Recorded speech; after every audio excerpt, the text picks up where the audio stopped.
O Senhor esteja convosco. Ele está no meio de nós. Proclamação do Evangelho de Jesus Cristo, segundo Lucas.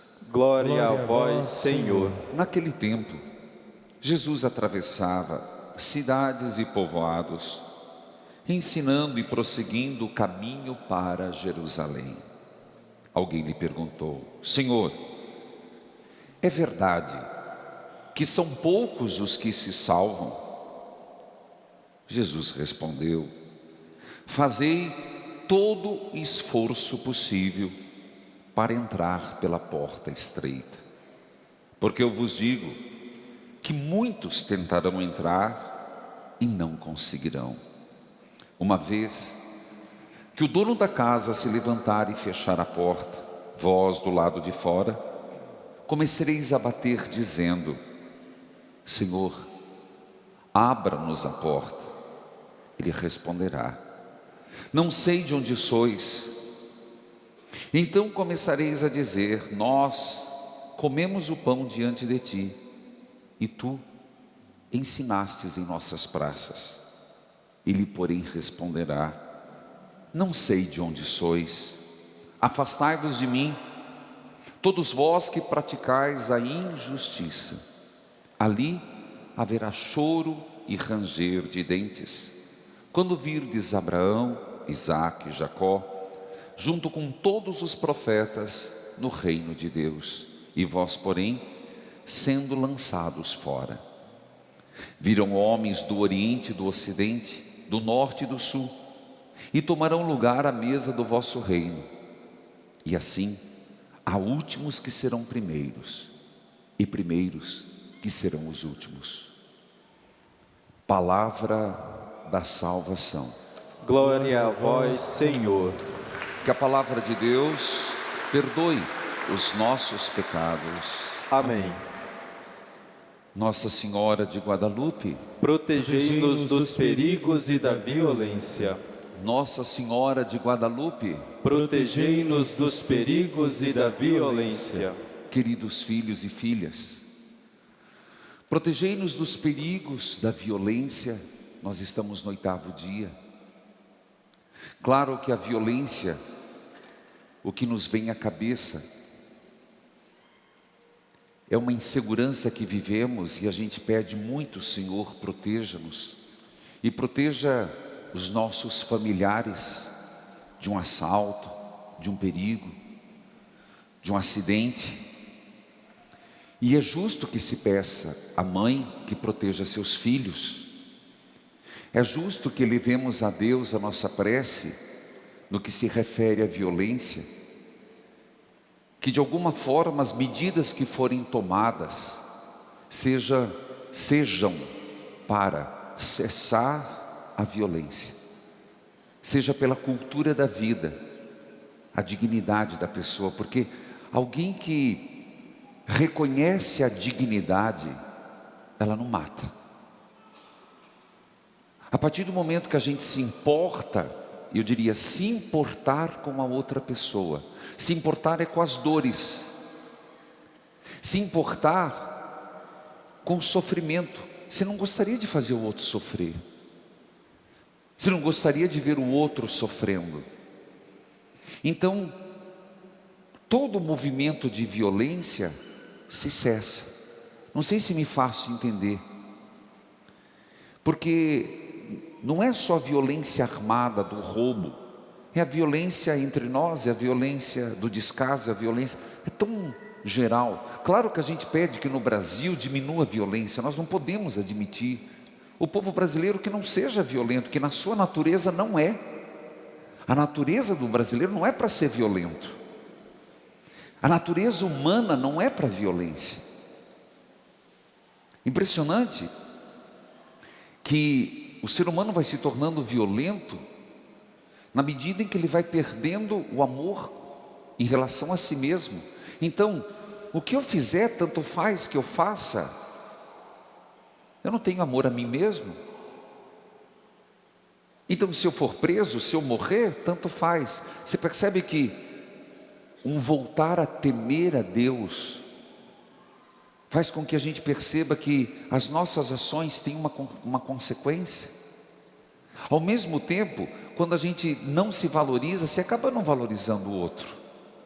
E repito, que conforme cresce a nossa consciência em relação a nós, a Deus, por isso que amar a Deus de todo o coração e ao próximo como a si mesmo, a partir de uma pessoa mais sensível, por isso que várias vezes aparece no Antigo Testamento, nós estamos fazendo a leitura orante dos profetas, quantas vezes aparece um coração duro, um coração insensível. O próprio Jesus vai dizer, ô geração de coração duro. Então o outro não representa para mim, se ele sofre, não me atinge. Você percebe que é tudo um voltar-se para Deus e um voltar àquilo que Deus pensou para nós. Mas ao mesmo tempo que cesse a violência, é proteger-nos. E eu diria que uma proteção que a gente tem que pedir para Deus é não descuidarmos da nossa salvação. Nosso Senhor Jesus Cristo disse com tanta clareza: vós sereis perseguidos, vós sereis entregues aos tribunais, mas não tenham medo daqueles que matam o corpo. Tenham medo sim daqueles que matam a alma e jogam no fogo do inferno. E quando a gente fala proteção, a gente também tem que ver por esse lado a nossa salvação. E hoje o Evangelho é tão claro também nesse aspecto, porque nós temos essa preocupação. É só a gente acompanhar alguém num leito de morte que você reflete muito. Essa pergunta dos apóstolos é uma pergunta que talvez hoje, ontem ou amanhã você se fará. Quem vai se salvar? Quem vai se salvar? E ainda que os apóstolos disseram: Senhor, é verdade que serão poucos os que se salvam? Ao mesmo tempo que tem uma pergunta, tem uma afirmação. Tem uma pergunta: quem vai se salvar? Mas é verdade que são poucos? Será que nós estamos nesses poucos? Será que os nossos estão nesses poucos? É impressionante que Jesus responde e não responde, mas Ele nos dá um conselho.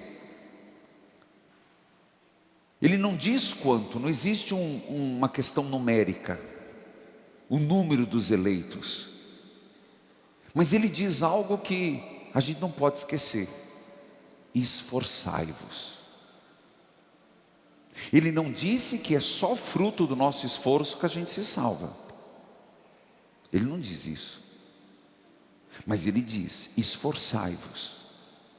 Esforçai-vos para se salvar. Esforçai-vos para obter a salvação. Mas eu pergunto, como que alguém pode pensar em salvação se acha que morreu, acabou?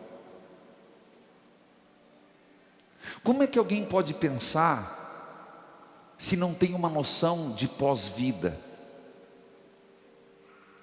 Como é que pode haver um esforço se a gente acha que isso aqui é o tudo?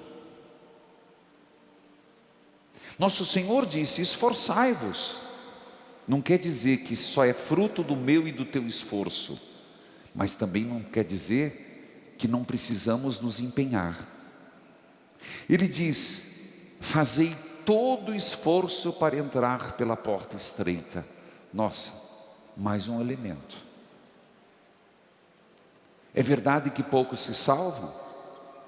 Jesus responde: a porta é estreita. Numa porta estreita, o que? Quando você vai construir uma casa, pensando já na velhice, não sei se tem pedreiro, construtor aqui, quanto que é o vão de uma porta? 80. Mas não passa uma cadeira de roda. Difícil. As nossas portas são de 80. Mas quem pensa já na velhice, numa cadeira de roda, você já tem que fazer a porta maior. É verdade. Tem que construir sem degrau, não é? A senhora que sabe muito bem quantos anos está na cadeira de roda, ou quanto tempo. Anda, mas quando muito difícil, mas anda, 2 anos. Mas o Senhor disse que a porta é estreita. Então nessa porta estreita, seria menor que 80. Uma porta estreita que a gente não vai entrar com muita coisa. Nem com mudança, nem com casa, nem com carro. Na porta estreita não se entra, nem com mala. A gente vai entrar somente nós. Então, com que eu me apresentarei diante de Deus nessa porta estreita? Com que eu me colocarei diante do Senhor? Com uma veste, como diz o evangelista João, branca, alvejada no sangue do Cordeiro, ou uma veste manchada de pecado. É no máximo que vamos nos apresentar. No máximo. Porta estreita. Me faz lembrar a igreja de Belém. Uma porta pequena, desse tamanho. Para entrar na igreja enorme, uma porta estreita. Porta pequena, a chamada porta da humildade. Então hoje, há esforço da nossa parte? A nossa veste está alvejada, limpa, no sangue do Cordeiro? Ou nós estamos com uma veste encardida e suja, pelas más ações, pelos más pensamentos, pela injustiça? Ah, injustiça. O Senhor fala que a porta é estreita, e respondendo à pergunta do discípulo, é verdade que poucos se salvam, que essa porta será fechada. Um dia será fechada. Quem está dentro está, quem está fora está. Aí você vai se perguntar, mas então o reino dos céus não é o Senhor que põe? Não.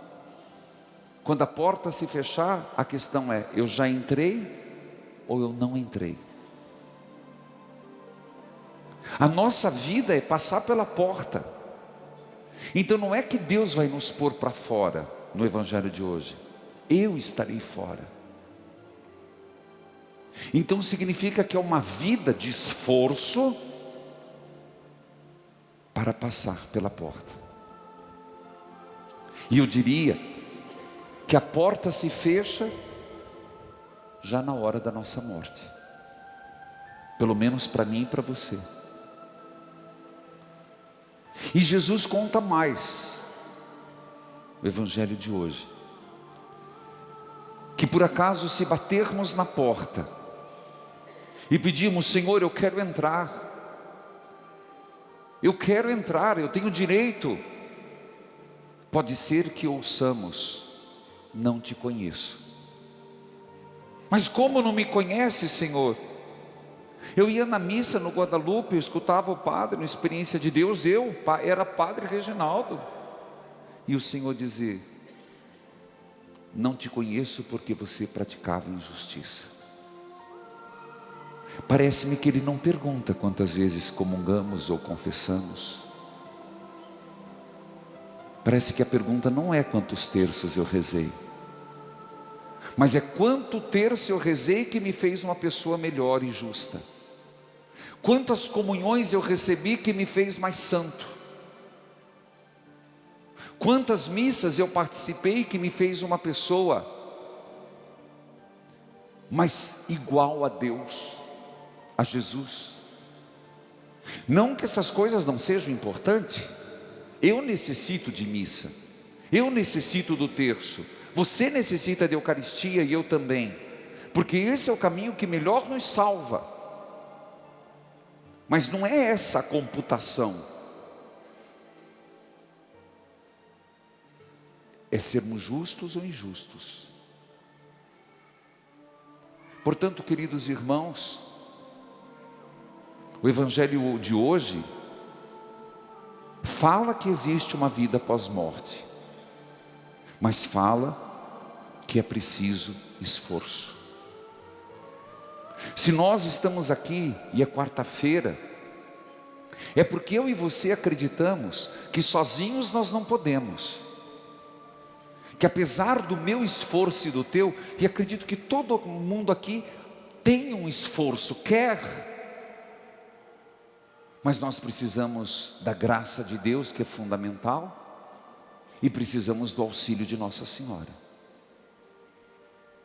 que nós precisamos do auxílio da mãe, que sabe, eu dizia, a mãe conhece o filho, quem é mãe sabe, conhece, Nossa Senhora nos conhece, então que a gente possa pedir, Nossa Senhora, me ajude nesse esforço,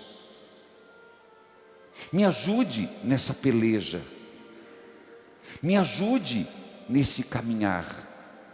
Se nós nos encontramos aqui, é porque nós acreditamos que Nossa Senhora, junto a nosso Senhor Jesus Cristo, quer o que o Filho quer, e Ele deixou claro que Ele quer, que ninguém se perca, que todos sejam salvos pelo seu nome. Então eu gostaria que cada um aqui pedisse: mãe, me ajude, mãe, me ajude a ter um esforço maior, mãe, interceda. E como é lindo, Ave Maria. Não faça da Ave Maria uma repetição, mas quando você chegar nessa hora, me ajude, mãe, agora e na hora da morte. Amém.